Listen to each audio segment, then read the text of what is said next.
The question everyone in the wrestling world is asking is simple but electrifying. What happens when the tribal chief, Roman Reigns, steps out of the shadows, no longer alone, but backed by an army that no one could have predicted?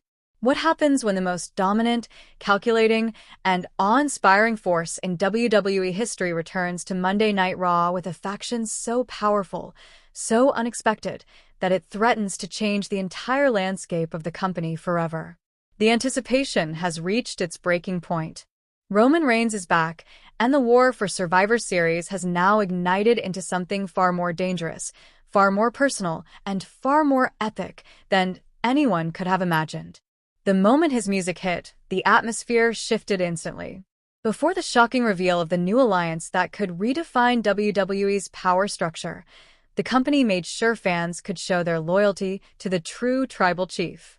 Official WWE gear from the Roman Reigns OTC 1 collection began to sell out almost immediately, featuring the October 1st sneakers, the iconic Jusso, for letters, one word, t-shirt, and the fiery Jacob Fatu, all gas, no brains shirt. The merchandise was more than fashion, it was a symbol of allegiance.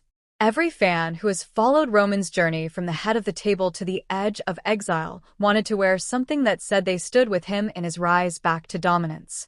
For months, the WWE Universe had waited with bated breath for Roman Reigns' next move. After the chaos and heartbreak of Crown Jewel, where betrayal tore through his empire like wildfire, the tribal chief vanished without a trace. His bloodline, once untouchable, fell apart in dramatic fashion. The betrayal cut deep. Family had turned on family, and the empire Roman had built brick by brick crumbled in front of millions of eyes. And just as the silence surrounding him became deafening, just as it seemed his story might have reached its tragic conclusion, the silence broke. Roman Reigns announced his return, not quietly, but with the promise of an uprising, of retribution, and of war. And this time, he wouldn't return as the man who once ruled alone.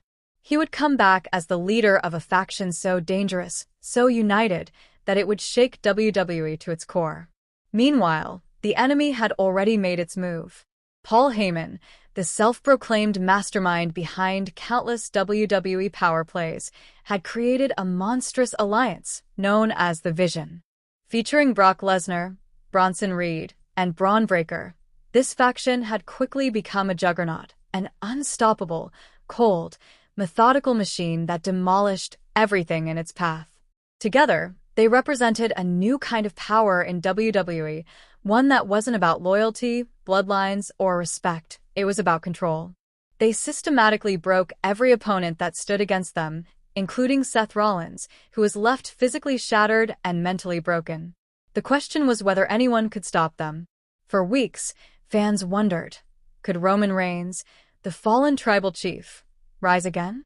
Could he assemble an army strong enough to take down a faction built on destruction? The answer came on one unforgettable night on Monday Night Raw.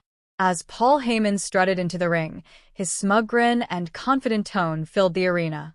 He boasted about his faction's inevitable victory at Survivor Series, proclaiming that no one could stand in their way. The fans booed, but Heyman only smiled wider. He was convinced that the Vision had already won. And then it happened. The lights went out. The arena was swallowed by total darkness. A wave of murmurs spread through the crowd. The Titantron flickered. The atmosphere was electric, thick with suspense. When the lights came back on, the crowd erupted into chaos.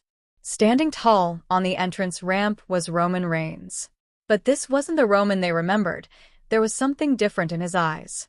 Behind him stood three figures, each more menacing than the last: Solo Sikoa, Jacob Fatu, and, in a moment that sent shockwaves through the entire WWE Universe, the returning Bray Wyatt. The four of them began walking down the ramp, their presence alone enough to send shivers through the audience. Together, they moved like a single, unstoppable entity, an army forged in vengeance and bound by purpose. The crowd roared, the commentators were speechless, and Heyman's face turned pale as realization set in. Roman stepped into the ring, his gaze locked on Heyman. The air was tense enough to crack. He took the microphone, his voice calm but carrying a weight that silenced the entire arena. "You wanted a war, Paul," he said. "You got one. Meet the Reckoning." The name hit like a thunderclap. The Reckoning wasn't just a faction. It was a declaration. A promise that the era of the Vision was about to end. Each member of the Reckoning brought something unique to the table, making them a perfect balance of power, intelligence, and chaos. Roman Reigns stood as the strategic leader, the seasoned commander who understood both the physical and psychological sides of warfare. Solo Sikoa brought raw, street-level brutality, the kind of unfiltered aggression that made him a weapon all on his own. Jacob Fatu added explosive athleticism, combining high-flying agility with devastating strength. And then there was Bray Wyatt, whose return from the shadows was both a shock and a masterstroke. His presence added an unpredictable layer of psychological warfare that Paul Heyman himself couldn't control or anticipate. Bray Wyatt's twisted mind games, eerie charisma, and ability to manipulate his opponent's fears could turn even Heyman's own monsters, Brock, Bronson, and Braun, against one another. It was the perfect storm. The Reckoning wasn't just built to fight. They were built to dominate, to break the system that Heyman had created, and to reclaim WWE from the corporate machine that had corrupted it. Roman Reigns had evolved beyond the bloodline. What he was building now wasn't about family, it was about destiny, vengeance, and legacy. The bloodline was about loyalty by blood. The Reckoning was about loyalty by war.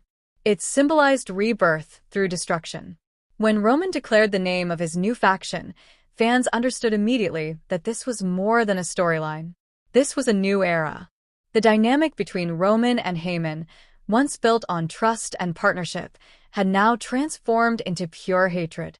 Heyman, once the architect behind Roman's historic championship reign, had betrayed him for a newer, more controllable group of monsters. But Roman had seen through it all. He had taken his time, rebuilt himself from the ashes, and returned with allies just as dangerous as the enemies who had once surrounded him. The return of Bray Wyatt was the most shocking twist of all. The two men had once stood on opposite sides of chaos, their battles filled with psychological torment and brutal storytelling. But now, united by a common enemy, they had become a terrifying force together. Their combined energy, the methodical dominance of Roman Reigns and the nightmarish unpredictability of Bray Wyatt, created an alliance that no one in WWE could have seen coming. The Reckoning stood as a hybrid of power, pain, and purpose. Every move they made was deliberate. Every appearance was an event. And every message they sent was a warning. For Heyman and the Vision, the clock had started ticking. Roman Reigns' words that night weren't just a threat, they were a prophecy. "You wanted a war," he said again, his tone steady, his eyes locked on Heyman's trembling form. "You're going to get one." With that, the crowd exploded in cheers.